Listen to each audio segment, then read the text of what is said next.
Contextos. La voz de los protagonistas. Contacto telefónico. Así es, después de esta contextualización del tema, vamos a platicar con Daniela Pastrana, de Periodistas de a Pie. ¿Qué opina sobre el reporte de artículo 19 de asesinatos a periodistas de enero a julio?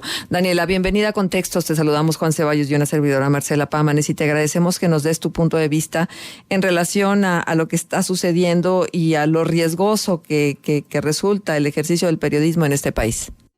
Hola, muchas gracias y buenos días, Juan, Marcela. Pues sí, el informe de artículo 19 no es lo más esperanzador, más bien lo que muestra es como un recrudecimiento o un incremento de agresiones que ya pues en algunos años habían empezado a disminuir, como el tema de los asesinatos que son pues agresiones graves. Estamos en agosto y ya superamos el número del año pasado, y de hecho ya estamos como en 2011, si no me equivoco. O sea, estamos volviendo a tener o acostumbrarnos al asunto de que pues asesinan compañeros y no nos acordamos ya ni quiénes son, ¿no? Entonces me parece que es grave, que es un poco delicado lo que nos está diciendo ahorita artículo 19, y sobre todo por la situación que claramente, y que es algo que ha estado diciendo durante tiempo, pero que ahorita pues se ve mucho más claro de quiénes son los principales agresores. Si bien el crimen organizado es como el que todavía se tiene identificado como el principal agresor de las cosas muy graves, la constante en las agresiones que se recibe todos los días los periodistas está muy alto, mucho más numeroso el tipo de agresiones que reciben que vienen de funcionarios o de servidores públicos, ¿no? Ajá. Claro. Daniel, hay que recordar que Reporteros Sin Fronteras dijo a finales del mes de septiembre del año pasado que México es el país más mortífero de América Latina y uno de los más peligrosos para los periodistas del mundo. La verdad es que se agrava ahora con esta situación que artículo 19 ha puesto en evidencia lo que significa ser periodista en este país. Considerando esta mala calificación, ¿te parece a ti que la libertad de expresión se respeta en México? Bueno, no, pero eso desde hace mucho. Desde, los sistemas de control de parte de las instancias del Estado y después de distintos otros actores de poder en las épocas más recientes, pues han existido desde que censuraban con el papel en pizza, ¿no? O sea, cuando usaban como moneda de cambio y desde aquel pues muy memorable frase de López Portillo de "no pago para que me peguen". Uh-huh. O sea, el sistema o la forma en la que se ha construido la relación medios de comunicación y instancias de poder en este país, pues tiene muchísimos años. En los últimos 10 o 20 ha empezado a fracturarse mucho también por el tema de las redes sociales, del surgimiento de medios alternativos, de que se tienen que abrir como válvulas para que salgan ciertas cosas, pero se ha construido un sistema en el que deja a los periodistas que estamos en la calle en la situación más vulnerable de toda la cadena, porque también es cierto que hay muchos medios de comunicación, la gran mayoría, no todos, pues, pero muchos, que tienen pues los dueños una enorme responsabilidad en las condiciones de trabajo en las que se ejerce el periodismo, ¿no? Y que te ponen pues en una situación muy vulnerable, y ya llega cualquier otra instancia de poder, llámese funcionario, llámese criminal o llámese quien sea, y fácilmente te puede agredir, porque estás en unas condiciones ya muy vulnerables. Claro. Ahora, no nada más tenemos que asustarnos por los asesinatos, que evidentemente es la máxima expresión de violencia, pero también tenemos que tomar en cuenta que hay intimidaciones, que hay ataques cibernéticos como los que han recibido diferentes portales electrónicos, hay asaltos, irrupciones, amenazas, agresiones, encarcelamientos, intentos pues de una ley mordaza. Entonces, ¿cuál es el problema de fondo ante todo esto? ¿Son los poderes fácticos? Es el poder mismo, son los gobiernos estatales, son las instituciones que luego obedecen a lo que el gobierno quiere y no necesariamente a lo que la sociedad les demanda. Es un poco mezcla de todo, ¿no? Es un poco varias cosas. Nosotros lo hemos analizado, reanalizado, preguntábamos qué es lo que genera que esta situación, pues cada año seguimos siendo el país, si no del mundo, sí de América Latina, el más letal sin duda, muy poquito seguido de Brasil y de Honduras, pero en México es de todo el continente donde más se han asesinado periodistas y que tiene una característica muy especial que no ocurre con otros países que tienen que viven en un sistema democrático, que es periodistas desaparecidos, que eso es una cosa pues ahora sí que única para desgracia de nosotros en México.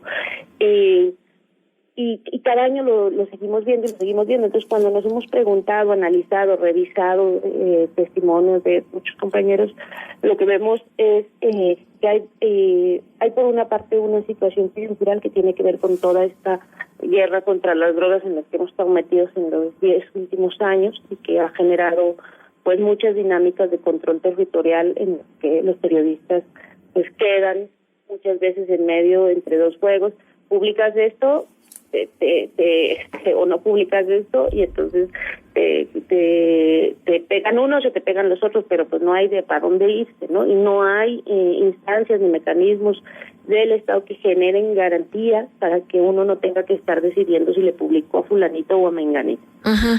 Entonces, esa es una coyuntural, pero hay otras varias que son estructurales, que son estas de la relación prensa-poder que se construyó durante muchos años, la impunidad, que es un tema de todo el país, o sea, matan a periodistas y no hay consecuencias, pero matan a médicos y matan a enfermeras y matan a maestros y matan a lo que sea y tampoco hay consecuencias. O sea, un país con 98% de impunidad es un país que difícilmente puede evitarse una nueva agresión. Aquí le pegan a uno, golpean a otro, censuran a otro, meten a la cárcel a otro y no hay ninguna consecuencia para el agresor de un periodista.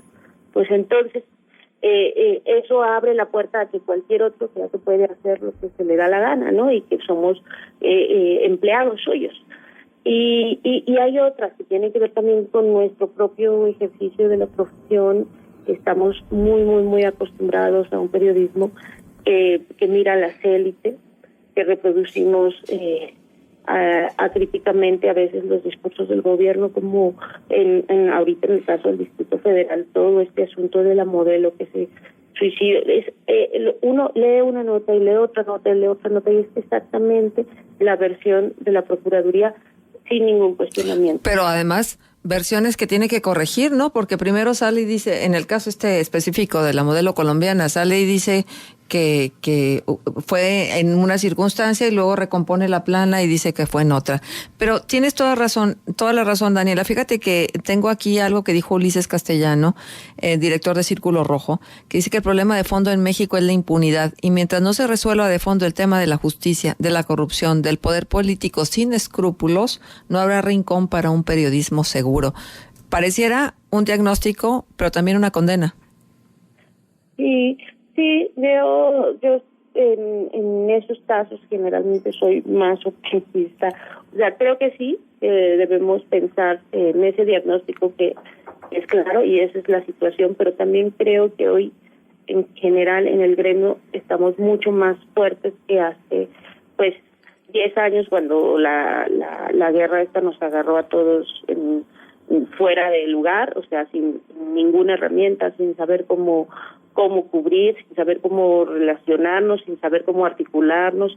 Ahora por lo menos pues ya sabemos que existen organizaciones que pueden apoyar con abogados o con psicólogos, o que hay organizaciones que pueden ser enlace con instancias internacionales. O sea, en términos, aunque sigue siendo un espacio pequeño, el del periodismo crítico y además el de los periodistas organizados o articulados, es mucho más grande que el que había hace 10 años, que pues ahora sí que ni sabíamos que existían, ¿no? Que existían ustedes allá en Coahuila, ustedes saben que existíamos nosotros acá en el DF, estábamos totalmente sin ningún tipo de armas, ¿no? Entonces sí, la impunidad, pues eso va a generar mientras decía Mike O'Connor, y ahora me recuerdo mucho el corresponsal de CPJ, que cada periodista asesinato, que cada asesinato no resuelto un periodista abre la puerta al siguiente,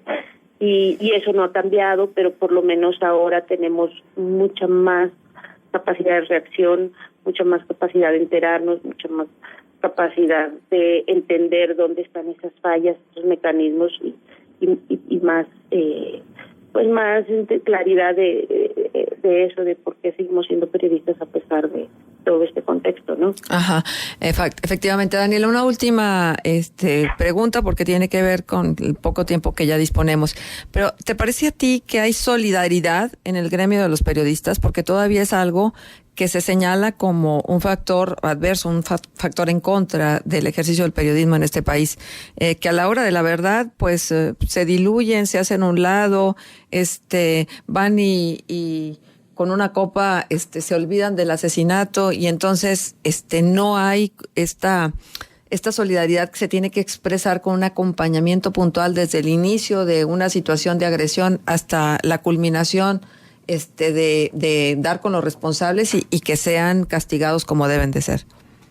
Sí, bueno, nosotros venimos de una escuela que nos enseñó durante muchos años que teníamos que ser objetivos, que teníamos que ser lejanos, que nosotros no éramos la nota, que la nota tiene que ser, no puede ser los periodistas.